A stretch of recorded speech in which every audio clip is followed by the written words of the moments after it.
Ek wil julle die hele storie vertel. Julita bel my uit die berg uit, daarop dat jy nou die storie gestop het. Julita sê, William, moenie gaan nie, ek is by haar huis, moenie gaan nie, ek het vir jou iets gereël. Hier is ek vandag. En ek dink die goeie ding van 'n getuienis is dat ons almal het een. En as ek vandag my storie vertel, is dit dalk nie so erg soos joune nie. Ek dink dit gaan oor wat het jy geleer uit en het dit jou sterker gemaak. So ek wil partykeer dink ek oor by myself, weet daar's 'n skrif van die Bybel wat sê they were saved by the testimony, by the blood of the lamb and the word of their testimony. So hulle is gered deur die bloed van die lam en die woord van hulle getuienis. Maar dan is al een wat sê is, jy kan nie die koninkryk van God ingaan deur die hand in die bloedskaar te slaan en op mekaar terug te kyk nie. Oor die tyd het ek al baie gehoor, manne oor en oor hierdie diep storie vertel van 'n verlede en dan op die ouend deur hierdie storie te vertel vasgevang is in daai plek. Nou ek wil vir julle vertel, ek is nie vasgevang in daai plek nie. En dit is vandag vir my 'n voorreg om vir julle te vertel, weet waaroor my lewe gaan en hoe ek hier gekom het. Want ek weet wat ons besef is, al die besluite wat ons in ons lewens gemaak het gemaak dat ons vandag hier kan sit. Al die besluite. Elke plek, as jy in die army was, waar ook al jy was, sleg behandel is ergens, op die ouend dat jy vandag hier opgeëindig. En elkeen het sy pad. En wil jy ook bemoedig om altyd, hoor ek geluid nie so, ek wil jy bemoedig om altyd gereed te wees om jou getuienis te lewer. En hierdie een het ek lanklaas vir iemand vertel, so dit is vandag my voorreg. Ek wil begin by 'n tyd waar ek wil vertel van my skoolloopbaan. Ek het 'n wonderlike skoolloopbaan gehad. Ek het 'n wonderlike pa. Hy, soos hierdie man, was hy 'n man wat my geseën het van kleins af. Hy het my liefgemaak vir die Here. Hy het my geleer van kerk. Hy het my liefgemaak vir kerk en vir die kerkse mense en die kerkse dinge. En ek is vandag my pa, hy het dementia. So hy lê net daar, maar sy gees is wakker soos myne. En ek is vir hom altyd dankbaar dat hy in my lewe was. Die tweede deel van my lewe is waar ek myself in die vloot bevind het. Nou weet nie wie van julle is militêre manne nie. So ek is vloot toe vir omtrent so 3 jaar en ek dink nou daaraan. So 2-3 naweke terug gaan kamp ons daar by Tweede Tol in Beinstoof. En ons het 'n klop manne, want dit is een ou se bachelors wat ons nou hou en ons doen dit nou op 'n goddelike manier. Weet ons doen nou nie die snaakse dinge van 'n bachelor nie. En ons gaan so en ons het 'n diep poele. Dit is seker so 3 meter diep in die helderste water. En dan swem ek onder die water en stap ek hulle met my kop. Dan sê ek vir hulle, ek is 'n vlootie, ek is 'n torpedo. En dis wat ek die naweek gedoen het, ek was 'n torpedo. Maar my vloot daar was fantasties, ek het dit baie geniet, maar ek was nie in 'n tyd van oorlog in die vloot nie, maar ek dink ek het meer bloed en brein gesien, wat baie mense wat in skermutselings was, nie gesien het nie.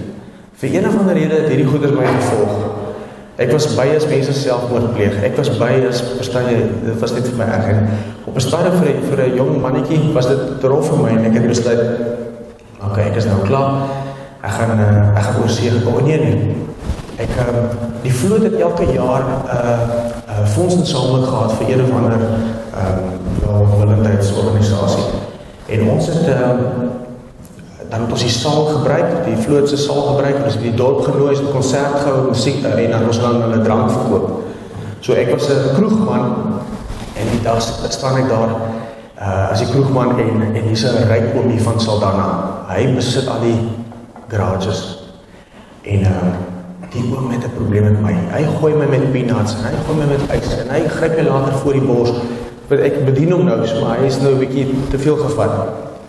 En op 'n stadium raak ek so vies vir hom en hy draai om en op die toonbank lê daar geld. Ek vat die geld en druk dit in my sak. En ek vergeet heel aandag van die volgende oggend word ek wakker. En ek vertel hierdie klein stukkie storie, want dit is hoe die Here vir my op 'n plek gebring het, totdat ek bietjie beter van hom kon hoor. Ek word wakker en ek sien hierdie geld aan my kant en ek dink, o Here, wat het ek nou gedoen? Ek het 'n man se geld gesteel. Ja, nou beplan ek gaan nie vir hom teruggee nie. Ek gaan dit in die kerkbordjie gooi of ek gaan dit vir ek beplan ek gaan dit vir die klooster gee of wat ook al. Ek gaan iets daarmee doen. En een middag ry ek saam met 'n vriend van my wat toe uitklaar in die vloot uit en ons gaan ry toe Langebaan weg toe. En in die kar sê hy vir my, hy gaan nou oor see, hy gaan 'n bietjie Londen toe en hy het besluit hy gaan. Nou die bedrag wat ek gevat het was R84. Nou en dit was dit 1995 was dit baie geld. En ek sit te gesels met hom en ek vra dus so interessantheid hoe werk dit nou en so. Hy sê nie, jy kry nie jou visum en al die goeders en dit kos jou R84. 3 maande later sit ek in Engeland. Met die gesteelde geld.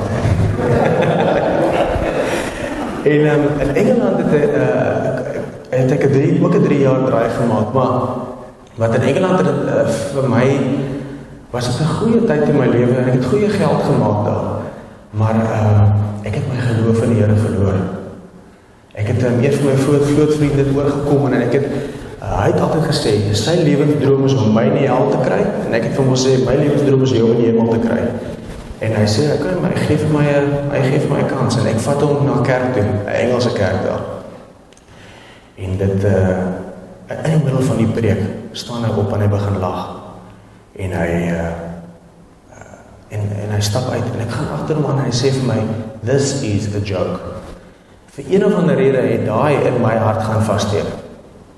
Dat hierdie ding wat, ek is 'n Christen, want ek het so groot geword. Hy is 'n moslim, want hy is so groot geword. En is eintlik alles net 'n joke. En ek moet vir julle sê, dit was 'n rowwe tyd in my lewe, want en ek het in die begin spesifiek vir julle gesê, my pa het my lief gemaak vir die Here. En ek wil vir julle sê, deur hierdie stukkie is, train your child in the way they should go and they will never depart from it. Selfs in die tyd wat ek getwyfel het of daar regtig 'n God is, het ek aanhou kerk toe gaan, omdat ek geweet het, dit is wat ek moet doen. En op 'n stadium het, lang storie kort, het Louis Brits daar omgekom in Londen, hy het 'n klomp liedjies gesing, en dit het my hart gedraai vir die Here vir ewig. En ek is toe terug Suid-Afrika, in Engeland het ek 'n meisie ontmoet, ons het 'n goeie tyd in Engeland laaste stukkie gehad, geloofspad saam gestap. En toe ek terugkom in Suid-Afrika, die dag toe ek my ouers ontmoet, toe sterf sy in 'n motorongeluk. Man, Frans ongeluk. Ek en sy ry in 2 verskillende karre vir een of ander rede en 'n kar kom en haal haar net so uit. En my lewe gaan dit so downward spiral.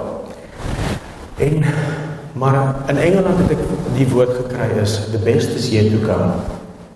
Die beste sal nog kom. En daarom het ek bly vasklou. Nou, toe ek begin swat en ek het een oggend in die Parel en ek gaan vertel nou spesifiek hierdie storie. Een oggend in die Parel, in die kerk in Denenburg sit ek en die dominee maak klaar met die preek en ek staan op en ek draai om en ek sien hierdie meisie. Man, ek is lief vir haar.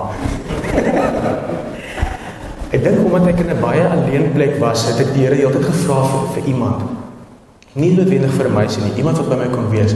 En toe ek haar sien, het ek nie noodwendig gevoel ek wil met haar trou nie, maar ek het geweet ek wil by haar wees. En ons het ek het haar self van as Constantius. Dit was 'n Griekse herkoms. En lang gesukkel om aan die hande te kry, want ek kon nie die spelling lekker uitsorteer nie. En op die ou toe bel ek haar en ons kom by mekaar en man, ons het net 'n lekker verhouding gehad. Sy is toe oor see, Engeland, Amerika, sy het 'n paar summer camps gaan doen en sy kom terug. En ek kan vir julle eerlik sê, sy het die dag van hy lughawe in Kaapstad teruggekom. Ek het vir hallo gesê, sy het in my bakkie geklim en sy het nog nooit weer uitgeklim nie. En so het ons verhouding begin. Maar omtrent 'n jaar nadat my vriendin die ongeluk oorlede is, het ek en haar broer geklim, hier by die pieke in Stellenbosch. En daai dag het daai broer ook amper sy lewe verloor. Hy het baie ver geval. En so ergens in jou verwysingsraamwerk begin jy die lewe opsom van, dis 'n plek van verloor of amper verloor. Een aand staan ons in die kelders en ons braai. En ons vriende kring kuier so lekker saam. En ewe skielik sak toe nog my meisie in mekaar en sy kry massiewe hartaanval, epileptiese aanval. Nou, vir iemand wat nie eens in haar lewe gehad het, was dit 'n groterige ding.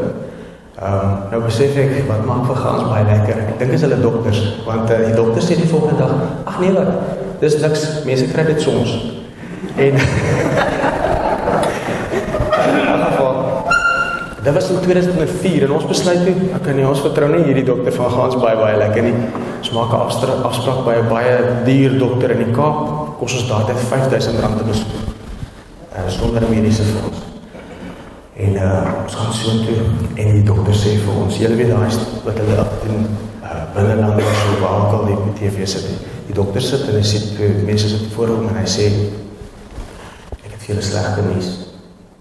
Daar is niks wat ons vir haar kan doen nie. Dit kan ons niks vir haar doen nie. Sy het 2 gewasse op haar brein en dit sit op gevaarlike plekke. Ons is nie eens bereid om 'n biopsie te neem of 'n klein operasietjie te doen om seker te maak presies wat aangaan nie. Dit is hier is nie te gevaarlik. En ek dink hierdie is waar die groot keerpunt in my lewe was. Nou, Irene is nou haar naam. Sy is 'n sterk persoon. Terwyl ek opkrek, sê sy vir my, hoor hierso, ek moet by die werk kom. Ek is bietjie laat, ek het baie werk.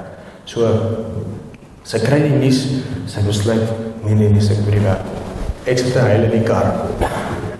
Nou, in die tyd wat gevolg het ek 'n interessante gesprekke met die Here gehad.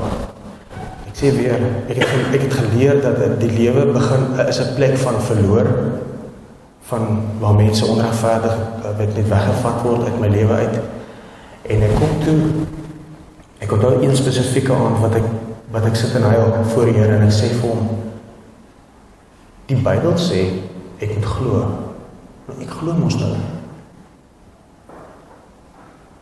Ook kan sy nie net gesond wees nie. En in daai plek het ek besef, ek dink nie ek verstaan die woord van God nie. Want as God het gesê het, en wat hy sê is die waarheid, dan moet dit mos so wees, maar vir een of ander rede kry ek nie hierdie ding reg nie.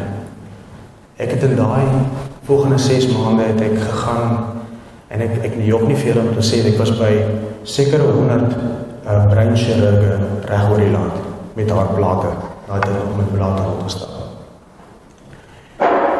En keer op keer was die antwoord dieselfde. Hoor hierso, daar is regtig niks wat ons kan doen en ons gaan nie die risiko neem om haar 'n biopsie te neem of 'n operasie te doen nie. Behalwe eenmaal dokter van gesê, dit lyk interessant, ek wil graag daar binne kyk. Toe vlieg ons maar weer terug Kaap toe. Maar ek wil nog gou vir julle sê waar my en Jacques se pad gekruis het. Ek het 'n huis gebou. Ek het van die toerismebedryf en die boubedryf gestap en ek het 'n huis gebou. Huis Malan. Die man het gespekuleer op sy dag. En dit was die heel eerste huis wat ek gebou het. En toe eendag toe kom ek in die kantoor. Dit was in die tyd wat ek so baie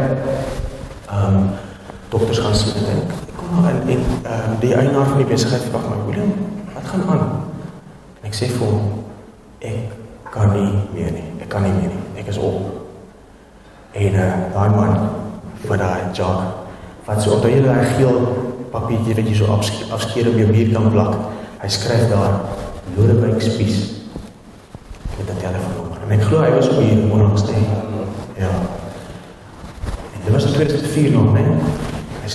Jacques skryf daai naam so op die papiertjie en hy leen so oor, en hy gee vir my, hy sê vir my, bel die man. En 'n halfuur later sit ek in Lodewyksspies in Mangabeen terug vir my en my lewe verander. Hy bring vir my iets wat ek nog nooit verstaan het nie. En dit was dat die woord van God is die waarheid en dit werk. Julle, ek sê vir julle, ons kan ons hele lewe deurgaan as 'n Christen in 'n kerk. Maar jy kan die woord mis en die effek daarvan in jou lewe kan jy mis. Ek dink die eerste ding wat hy vir my gesê het is, okay, ons hou gou op huil hieroor. En ons begin kyk wat sê die woord hieroor. En in die volgende paar jaar het hy my en Irene se kennis rondom die woord en die verstaan van die waarheid daarvan soveel gehelp dat ons van 'n plek waar die dokter vir ons gesê het, jy kan, daar's nie, weet ons kan nie help nie, as niks om te doen nie, maar ons het al gekry op 'n plek waar sy veilig was, sy nie besig was om dood te gaan nie.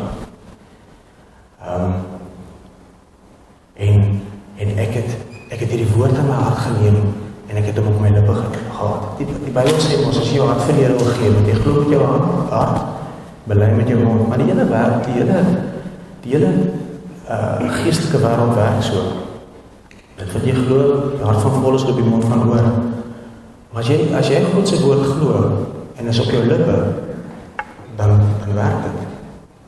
Net soos wat jy jou hart vir die Here gegee het en dit bely het dit vir jou gewerk. So, Irene het op 'n stadium omtrent, sy kon nie alleen wees, so ons moes altyd oppas. Sy het aanhou werk dwarsteer hierdie tyd en ons het maar beurte gemaak tussen my en haar ma en Astasie en Tannie wat ook al om op te pas. Die tyd toe ons verloof geraak het en op die ouende honeymoon was, het sy tot 20 epileptiese aanvalle 'n dag gekry. En ja, dat 'n bietjie onverrigtend vir jou lewe. En ek dink wat 'n epileptiese aanval doen is dat hy vat jou menswaardigheid weg, nie? Dit is nie 'n lekker ding om te hê nie. En in elk geval, ons het aangegaan en ons het op hierdie woord bly staan wat ons gekry het. En aanhou beter verstaan. 'n persoonlike pad met die Here begin stap. Ek dink dit is 'n belangrike ding om te sê, is dat jou pad met die Here is persoonlik. En dis ook wat ek sê, weet, elkeen se getuienis is persoonlik. En daar was 'n stadium wat haar simptome bietjie meer gestabiliseer het. En toe besluit ons wil kindertjies hê. En ons gaan Griekeland toe vir die occasion. En dit het nog nie in Griekeland gebeur nie, maar ek wil so graag help. Die is die volgende maand gebeur. Het sy nou so swanger geraak en Irene raak toe swanger en presies 9 maande later word sy gebore. Word ons dogtertjie Helena gebore. Blonde haartjies, blou oogies, alles perfek.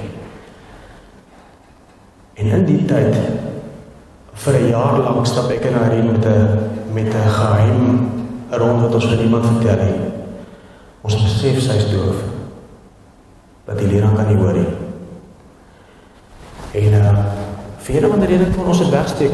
En ons het eintlik omdat ons besluit het op 'n stadium ons gaan geloofspad stap, het ons die uitspraak wat 'n dokter sou gee, dat hy sê, julle weet daai situasie, sit weer voor die dokter. Hy sê vir julle, ekskuus tog mevrou Rudolf, slegte nuus vir jou, maar jou kind is doof. Het ons het so lank as moontlik probeer vermy.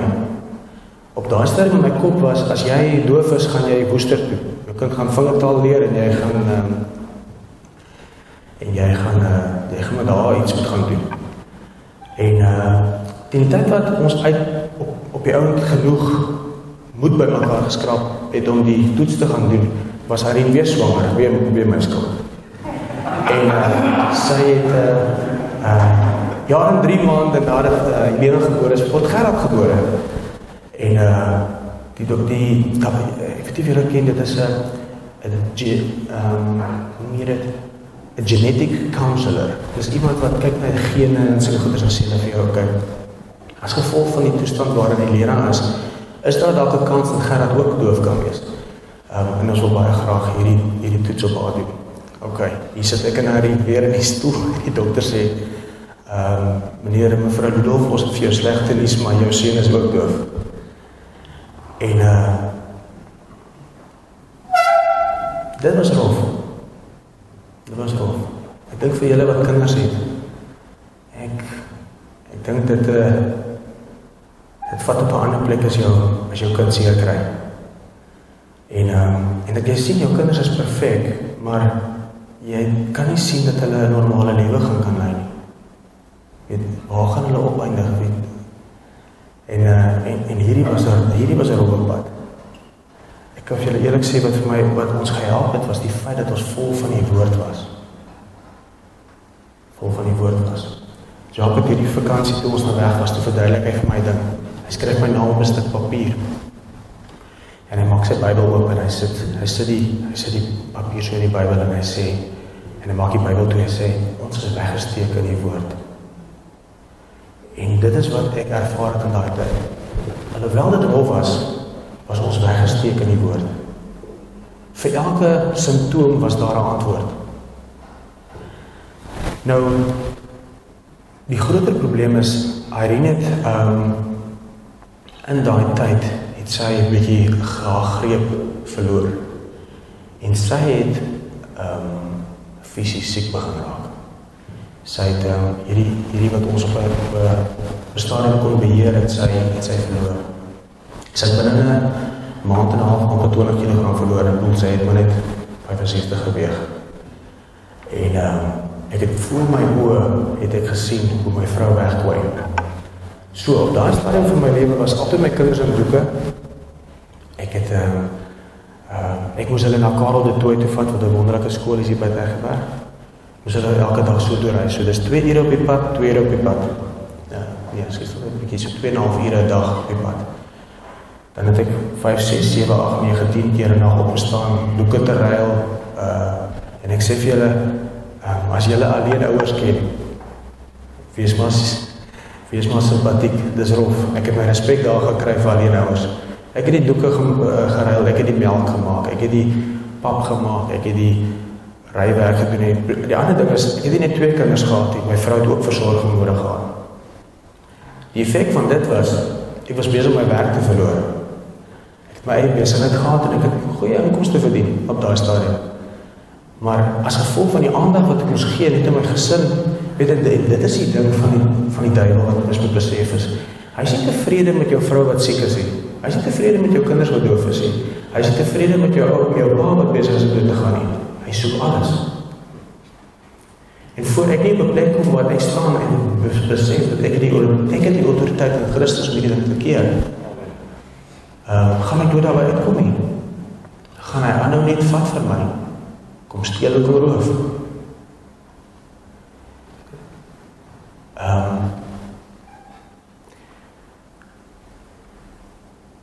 Soos ek my pad aangestap het met my geestelike mentors, ek gaan nou 'n bietjie oor dit praat, het my lewe, ten spyte van wat aangaan, was ek weggesteek in die woord, en ek het my kennis van die woord en die effek daarvan, en my liefde vir God het vergroot, en vergroot, en vergroot. En die vraag wat ons altyd sou vra, Jesus, hoekom ek? Het begin draai na, dankie Jesus, dat dit ek is. Ek is nie besig om slegte goedes aan my aan te trek hier, maar ek het besef, ek gun dit vir niemand nie, maar omdat ek in Christus weggesteek is, kan hierdie my nie raak nie. Hierdie kan my nie raak nie. So, ek skiep 'n paar jaar, wat vandag staan. En ek wil vir julle sê, my boek is nie klaar nie. Die boek is halfpad, so ek vertel julle 'n stukkie van die boek wat halfpad is. My kinders het 4 cochleaire implantings. Miskien moet ek genoeg ietsie vertel. Ken jy 'n cochleaire implanting? Dis 'n ding wat hulle onder jou vel agter jou oor implant en hy gaan direk in jou brein in, weet in jou cochlea aan. En maar daai masjienkie kos R500,000 te hoor, amper R500,000 te hoor. Nou, ek het 4 van hulle gekry. Soos my kinders het 4 hoor. En ek het nie 1 sent totaal afbeur nie. En ek het nie 1 sent vir enigiemand gevra nie. Iets wat ek geweet het in die tyd van my van wat dit moeilik gegaan het is dit. Ek het saad in die grond. En my wat ek bedoel is, en ek gaan begin nou so klein bietjie daaroor praat is, wat jy saai, sal jy maai. En is asof die Here vir my verduidelik het oor die jare wat ek vir hom mense opgepas het en gehelp het in ministry goeders. Hy het vir my verduidelik hoe hy vir my dan gebless het uit hierdie uit. My kinders hoor, ek is nou die dag in hierdie, hulle noem het ons 'n booth, daar waar jy gaan sit en dan maak hulle geluidjies, dan moet jy mos nou piep knoppie druk. En ek was saam met my siekie Gerard in die booth en toe besef ek, hy hoor so 'n bietjie beter as ek. So my kinders is nou in, ek is daar laerskool. Hulle is in die Hoofstroomskool, hulle doen fantasties. Hulle het sterk persoonlikhede. Hulle is goeie leiers. Alles wat ek ontvang het van die Here voordat hulle gebore is besig om te manifesteer in hulle. My vrou Irene, alhoewel my kinders nog nie met hulle regte ore kan hoor nie, is hulle perfek. My vrou Irene, sy het aanhou werk van daai dag wat sy gesê het, hoor jy, ek gaan laat wees vir werk. Nie een dag gemis nie. Want ek dink, iets wat ek by haar geleer het is, as jy siek voel en jy gaan lê in die bed, gaan jy siek raak. En jy moet baie keer teen die impulse van wat daar buite afkom, moet jy kies. En Irene het vandag doen sy goed. Sy is 'n goeie ma vir haar kinders. En sy is 'n goeie vrou vir my.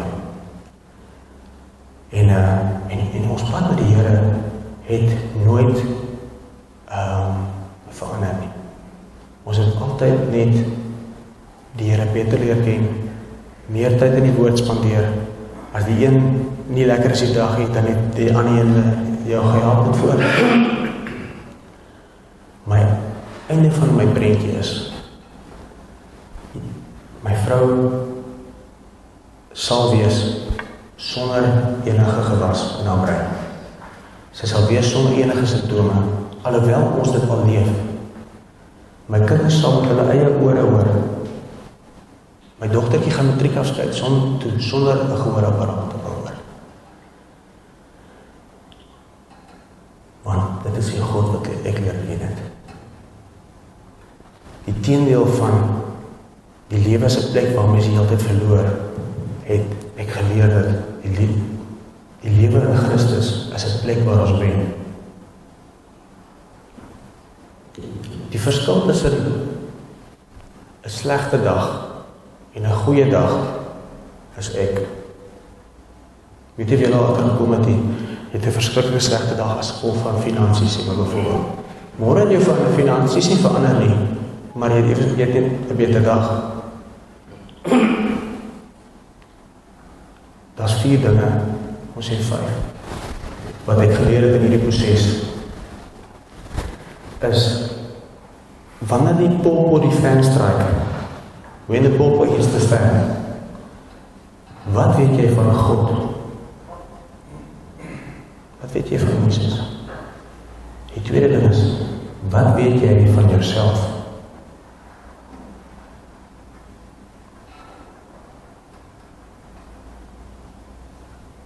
Ek gaan by daai twee stil staan.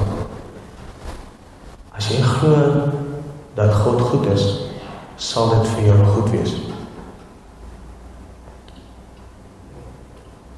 As jy glo dat God iemand is wat daar ver is, sal hy vir jou ver wees. Nie as gevolg van hom nie, maar as gevolg van die plek wat ek in my hart skep vir hom. As jy glo dat hy 'n God is wie jy net in die ergste nood kan vra, sal hy vir jou dit wees. Ek het myself geleer, God is goed. Altyd. Dat sy plan vir my is goed. Altyd. Toe hy my beplan het, nog voor ek in my moederskoot was sy plan vir my sukses. Altyd. God sal vir jou wees wie jy kies en vir jou wees. Nie as gevolg van hom nie, maar as gevolg van jou. Die tweede ding wat vir my belangrik is om te sê is, as jy nie weet wie jy in Christus is nie, gaan jy sukkel. Want hierdie lewe is ontwerp, nie deur God nie, maar om jou stukken te druk. As jy nie jouself kan wegsteek in God, en op sy woord kan staan, en in volle vertroue en oortuiging kan wees wie hy jou geskep het nie. As jy nie daar kan glo nie, gaan jy sukkel om te wees wie hy jou gemaak het. Want sy plan is goed, maar hy het my gekies.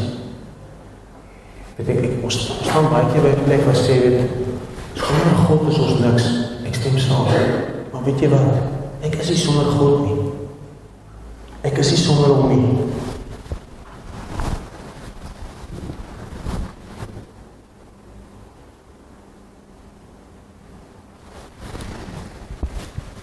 Nou dat hy in my is ek iets anders. En daai persoon moet jy leer ken. Wie is jy in Christus? Mense praat van jou identiteit in Christus. Jy moet dit ken. Want wanneer die pop oor die venster draai, is dit te laat om, soms te laat om dit te leer ken. Die vraag is, nog 'n ding is, en jy kan jouself toets aan, wanneer iets slegs gebeur, wat is jou eerste reaksie? Want jou eerste reaksie gaan bepaal wat jy diep in jou hart dra.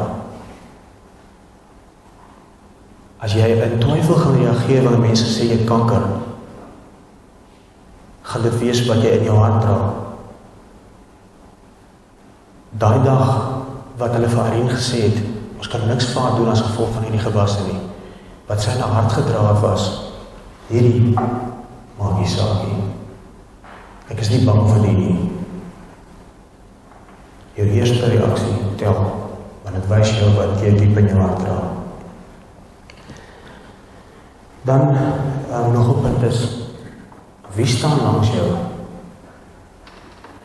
Jacques en Lodewyk.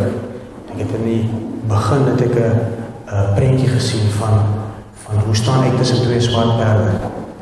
Daar twee manne het my gehelp. So as dit sleg gaan, wie se knoppie druk jy? Wie staan langs jou? En dit is amper soos 'n oorlog, né? As jy in die oorlog kom, kan die een langs jou lewe of jou dood beteken. En so die geestelike reality ook. Op wie se knoppie druk jy as dit moeilik gaan. En dan die laaste ding wat ek wil sê is, as jy iets wil maai, maak seker dat jy dit saai. Die Bybel sê, God wil nie bespot hier nie. Wat jy saai, sal jy maai. As jy iets wil oes, moet jy dit saai. So ek het gegaan, ek het vir mense gaan bid. En weet julle wat? Die dowes ek gehoor. My kinders kan nie hoor nie, maar die dowes ek gehoor toe ek vir hulle bid. Want dis wat ek saai. Die verwag oes. God wil nie bespot daarmee nie. En ek wil julle graag ten slotte net sê, God is goed, altyd. Hy is goed altyd. Wanneer dit in jou gesin so gaan, dat jy nie 'n prentjie kan sien daar buite nie, klou vas in hierdie ding en sê vir hom, God is goed. Ek is 'n worshipper, ja, ek is 'n worshipper. Wanneer dit sleg gaan sing vir die Here hoe goed hy is. Wanneer hulle vir jou sê jy het kanker, dan sê jy, o Here my God, as ek in eerbied wonder